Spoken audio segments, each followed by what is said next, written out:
Hey guys, so we're about to do a little tour here. I'm here with Mr. Greg Beecher. Nice to meet you, sir. So we have a replica of the cockpit of the Millenium Falcon.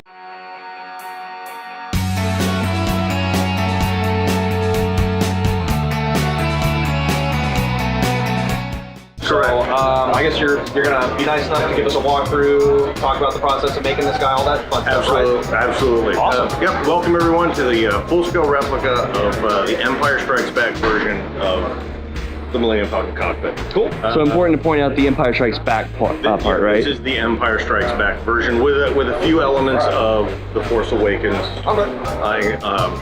Included and involved, because there's Rays now, so we want to have them share the experience and stuff like that. Where I'm standing is what we refer to as the cockpit entrance side, and if you're a fan of the original series, we never saw this area. We never saw it. The Force Awakens, we have that iconic shot of Han walking down the hall. He turns here, and we finally see this area. Right. So for years, as I'm working the project, I never finished this back area because I really didn't know how to cap it off. There was nothing. I just didn't know what to do. Well, we had the pads kind of in mind, but what was this going to look like? So Hot Toys version comes out with their concept toy. It's a 1/6 scale cockpit, about so big. And they had a couple of little elements, some hoses and wires, and I saw that and I went, got it, that's what I'm going to do. But I didn't want to do a direct copy. I wanted to pay homage to the original designers, the original elements of the Empire Strikes Back version, which if you're a fan, there's just stuff everywhere going on. So all the pieces you see are all designed, laser cut, handmade, painted, primed, detailed. There are real-world elements, such as this fan shroud from a Kawasaki. You got some Kirby vacuum hoses.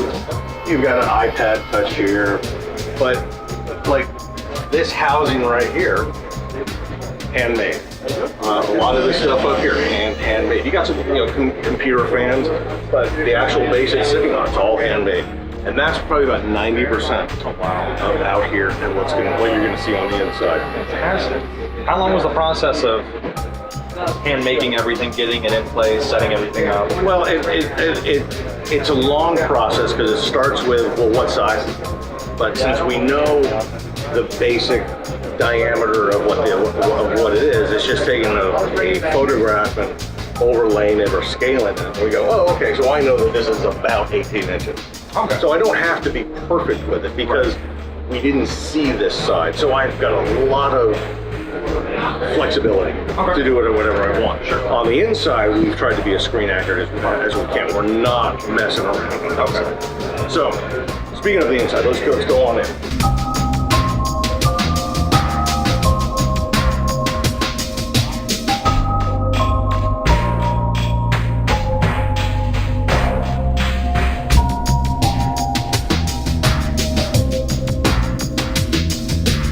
It's very rare when I ever get to sit. Very rare. Well, hey, you put in the effort, you might as well enjoy it, at least on camera. That's right. Oh yeah, you're absolutely right.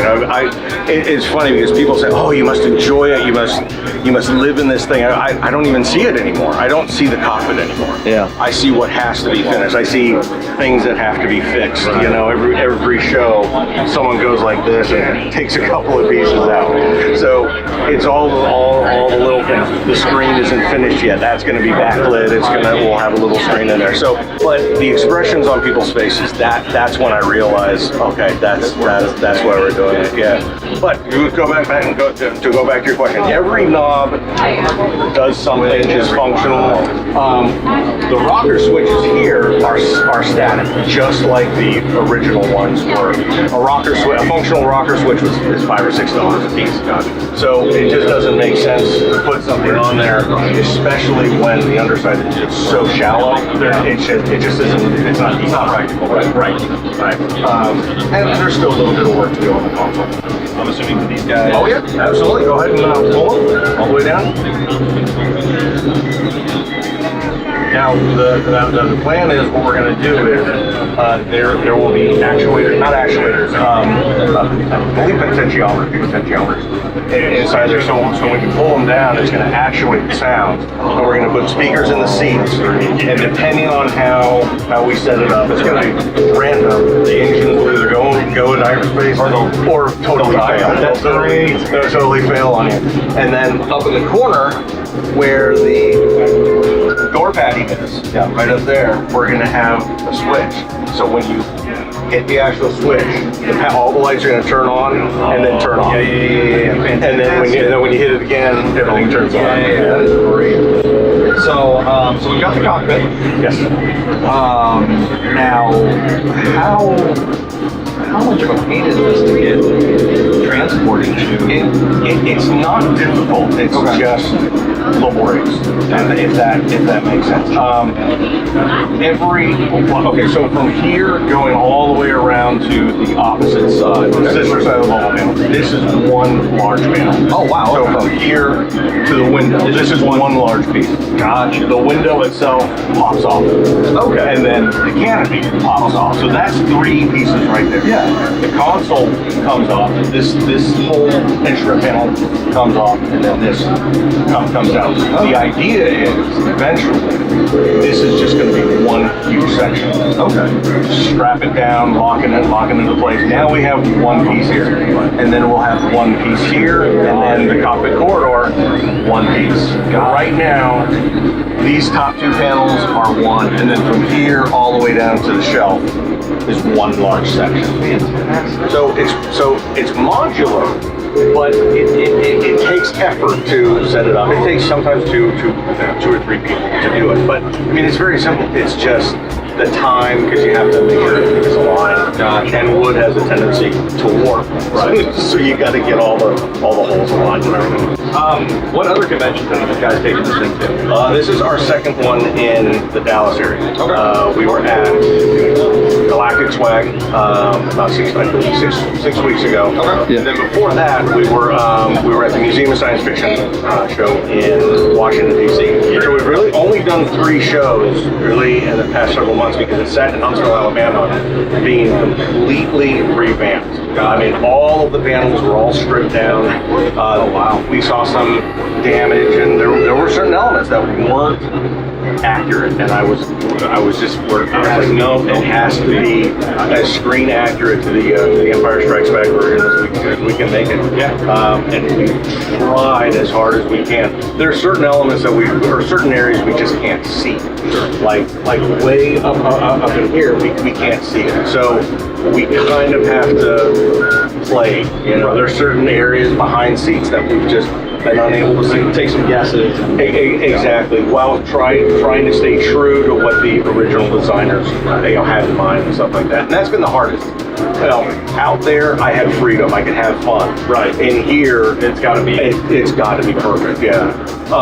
And most people don't see it. You know, they just don't know. But to the trained eye, to the people who watch Star Wars, like, whoa, that's yeah. Right. Exactly. When you got into trying to start this, you said this is something that we want to do. How much of a deviation from your original budget did this end up becoming? Like, were you able to say, okay, we think it's going to be about this budget range, and it all worked out, or was this one of those things that you're going, oh, sure, it'll be about this, and then like a month in, that just exploded? I think that reaction kind of tells you. Budget wasn't really of a concern in the beginning, because I was only going to do the console. Okay. And there was never a cockpit actually in mind. It was, hey, I'm just going to do this, and I'm going to have some fun with it. And then as I started posting images to several forums that I'm on, someone says, you know, if you do the console, it doesn't make sense. You got to have the back wall so you can at least frame it in. And I said, oh, well, that makes sense. And I bought into this narrative that was this was starting, and someone else says, well, you know, if you do the back wall, you got to do the side walls because you know the back wall's got to connect to something. Oh, well, that makes sense. That's and then it was like, well, you got to do the nose, and I went, okay, I see where this is headed. Yeah, and that's a good idea. So that's really how it spawned. It was the community encouraging the build. There was always, I think there was always a plan to do it. Sure. You don't do something like this without the idea of, man, it would be really cool. If I went to this point, took it to the next step. It was that little push of encouragement, and that was 6 years ago. Okay. And here we are today. Awesome. Yeah. Wow. So my next question is, any plans to make any other parts? Like you see the gun turrets and a new Hope. You get other parts of the ship. You get the lounge area from a new Hope, and I have the chess table at the house. Okay. And a very good friend of mine says, hey, I got something coming for you. Check the mail. I'm like, well, what is it then? Don't worry about it. And I get the slip, and it's like 150 pounds, and I'm like, what did you send me? He's like, that. So I go to the port and have the crane lower it and send me the complete test table. Light lit up and everything. Oh my gosh. Oh, it was absolutely beautiful, stunning piece of work. So now, you know, if you have the chess table, I mean, you got to put the couch behind it. But aside from this, I also have a full-scale replica of one of the cannons. Now, wow. Yeah. And unfortunately, the base is so large because it's got to carry it. We're just unable to fit it. Believe it or not, with everything that we have here, it's the last thing we can't get into the trailer. It won't fit. So I've got to ship it down here from Alabama. But it's a static version. It just sits. And it's kind of a cross between the 5-foot model version and the full-scale version, which we see. But the full-scale version, we only see it from the backside. Right. We never ever see it from the front. And there are only a couple of images where we see it from the front side.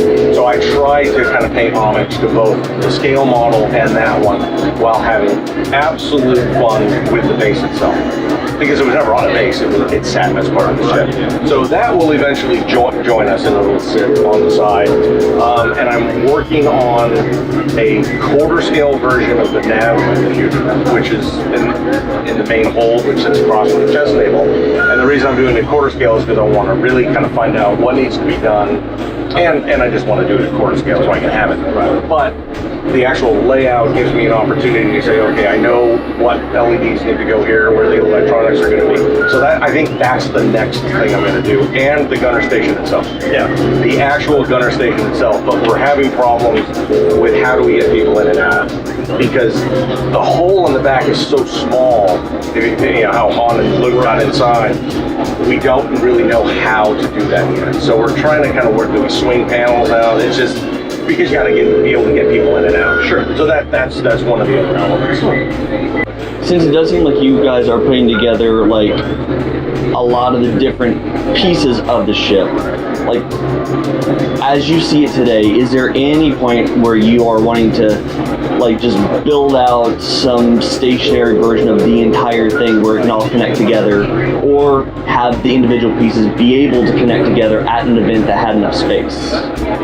When the back wall started, the plan was to build the entire thing. There was no doubt. Yeah. We have to build the whole thing. People ask why. Well, one, no one's ever done it. Two, how many of us would love the opportunity? If you're a Star Wars fan, you either want to sit in Luke's land speeder, the X-Wing fighter, the Millenium Falcon. The Millenium Falcon is the most iconic ship from that entire series. Oh yeah. I mean, and having that opportunity to sit in the cockpit is amazing. But imagine standing and watching the ramp happen to go down, and you see the steam come down, and you go, come on in. That's the goal. That's the plan. Will it ever happen? I don't know. But to go back on your question, this version of the cockpit would never fit. Okay. It's too much of a patchwork here, patchwork there. Let's see if we can fix this. So when the full-scale Falcon actually happens, it's all going to be from scratch, and it's essentially building a house. It has to have a steel frame. It's stationary. It's not moving anywhere. Okay. It has to have an HVAC system. I mean, it's a building. It's essentially a building. So It's a ship that doesn't move. Ship that does not move, but it'll sound like it's moving. All the sounds will be there. The rumbling of the engine, and we're going to try to finish areas that we don't see in the series. Sure. I've reached out to Joe Johnston, one of the original designers, and I've asked him. I said, told him about what we were doing. He thought it was fantastic. Loved the project, and I said, would you be willing to just do a quick sketch of what your idea of the engines were? A lot of people have done concept images, and the Ames manual came out, right? Nothing official. Nothing official. And I would love to get something from one of the original concept artists, like as you were sketching all this up. At one point, did you ever say, "I wonder what the engines would have looked like?" And imagine having one of those original guys go, "Oh, let me just sketch something up." Of course, I would covet that and never let it go. Oh yeah. But it would also give me that's the baseline of what the engines would have to be, and I can go, okay, now we can start from there. Interesting. But again, it's all will the ship ever happen? I don't know. I don't know. Yeah. Fingers crossed it does. Fingers absolutely. Oh yeah. So, I mean, the level of detail in this guy is any indication, fingers crossed it happens. Well, again, it goes back to trying to be as screen accurate as possible. I mean, there was a point in time where we said, "Oh, that's good enough," and we all looked at each other like, "No, that phrase can never be uttered again, ever uttered again." And anyone who wants to join us and wants to help us certainly welcome, because we enjoy the opportunity to work with other people. Take advantage, not in that sense, but of whatever strengths and experience you have. But the first thing we always say is, welcome aboard, but understand that good enough is not an option. Right. If you think you can do better, then do better. Not because we're trying to be anal or mean about it, but because we want to be as screen accurate as we possibly can. Right. So someone can look at this and go, okay, yeah, I don't see anything out of place at all. Otherwise, I go back to certain areas that we just can't see, so we just have to compromise. Take a guess. Yeah, maybe. Yeah, one of the It would make sense if it looked like this, or maybe it would. Yeah, exactly. Be practical if we did it like this. Right. One of the biggest compromises we've had to make, and no one sees it, and I don't even know if I should mention it, is the window. The front window seemed the biggest compromise, because the full-scale exterior version versus the scale model version versus the interior set model are not the same. So some areas are wider, some areas are deeper. So we have to say, okay, where do we compromise to make it look as accurate as possible without compromising the other side, and the same without compromising the other side. So there are certain areas that just from an exterior side would never have worked. It physically would not have worked. So we can censor that part out if you want. it'll work.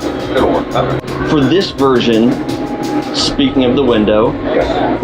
is there any plan to actually have a window that can be put over that for any purpose? The windows come up all the time, and I don't know whether you can feel it, but it does get a little bit hot in here. Yeah. It does get a little hot with all the LEDs and people talking and stuff like that. Despite there being a massive open window, it just gets hot. Yeah. So having the windows would look amazing, because you can dirty up the edges, you can have that look. But photograph-wise, you can't take photographs inside because you're going to get a flash. Sure. And it's going to wind up just getting too hot. There's no ventilation system.